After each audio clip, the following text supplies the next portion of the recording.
In Pythagoras, it will be possible to perform a volume calculation with multiple boundary polygons at once. Simply select the polygons that should be included in the calculation, go to DTM, Volumes, and then you can set your preferred elevation height.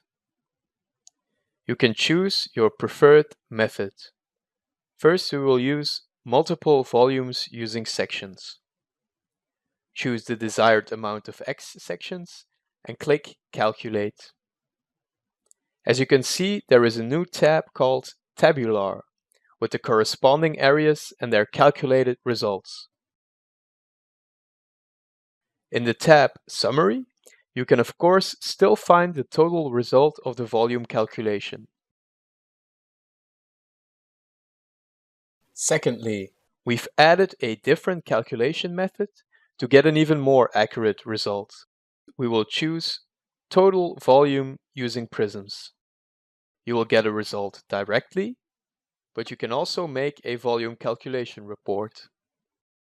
If you use this method, there's no more need to work with X sections because the volume calculation is based on triangular prisms. Lastly, the prism method is also possible for multiple volumes.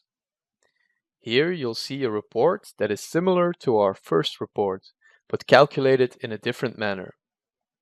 So, to conclude, we have more options for calculation methods, resulting in more accurate reports, and they can be united using multiple polygons in the same calculation.